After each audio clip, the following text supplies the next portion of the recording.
this book probably will not make you rich because it's not exactly seen as a popular topic. Mm-hmm. I mean, the general topic of, but it's usually the other side, the kind of the Dawkins side of there's no God. Yeah, that's why I answered. Now, did I have to answer? No. Should I have answered? Well, who knows?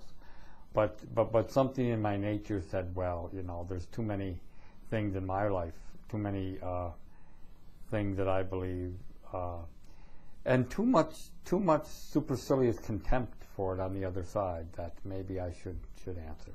And so I did, and I'm happy I did. And whether the book sells well, I think the book is selling really quite well.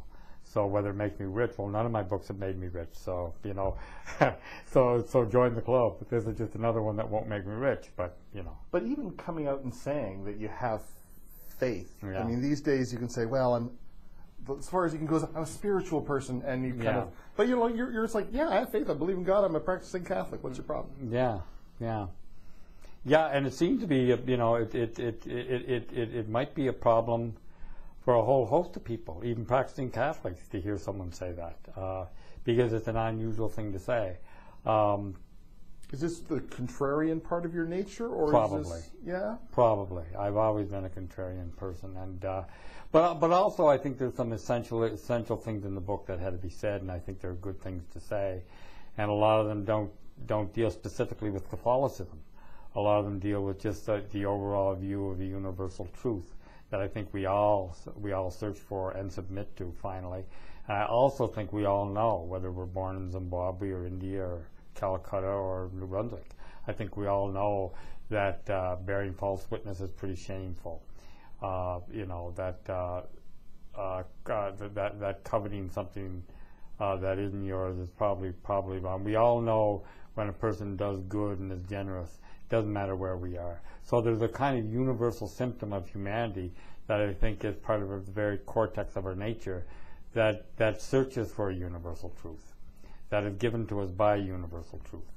And I think we recognize it when we see it and are shamed by it when we deny it. And I think this is part of the polemic of the book. And most of the people who have read it have said that this polemic is pretty understandable. That is not that what I'm saying isn't too harsh or otherworldly. That it's fairly understandable stuff.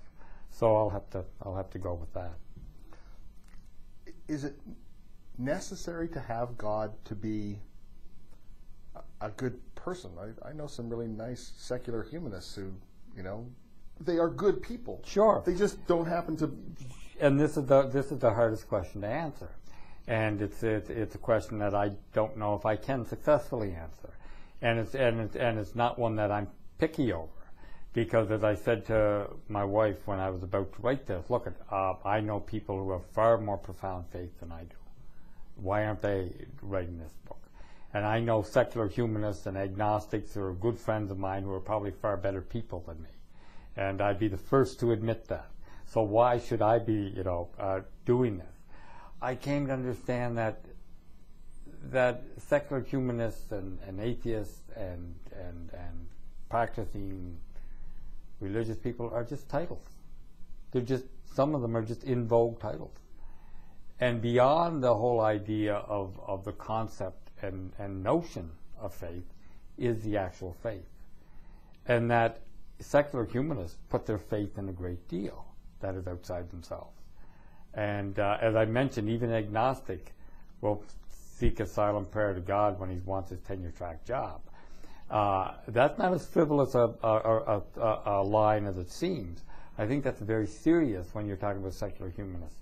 I think these labels don't mean much in the context of a greater universal truth. And that's what I set out to explain, that a priest prays to God, and an agnostic says there's no God, and then blames God for all his problems. That's kind of the same prayer in many respects.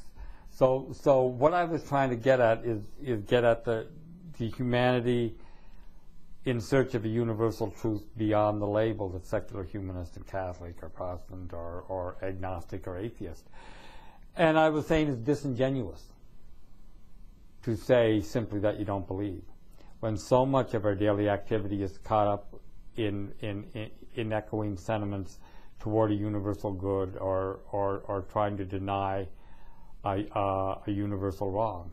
And since so many sentiments are caught up like that, then perhaps it's not completely balmy to say we're all wishing and hoping and maybe praying to the same thing. This isn't a frivolous argument. I think it's one that can be at least voiced. So I'm not at all uncomfortable with saying what I'm saying. I am not demanding people believe it. I'm not at all demanding anyone believe what I say. I don't think the guy from the Catholic Register believed what I said. I think the guy from the Toronto Star did. So there you go. Who knows, right? But I believe what I said. The book is God Is, My Search for Faith in a Secular World. I've been speaking with the Governor General Award-winning author David Adams Richards, and God Is, published by Doubleday Canada.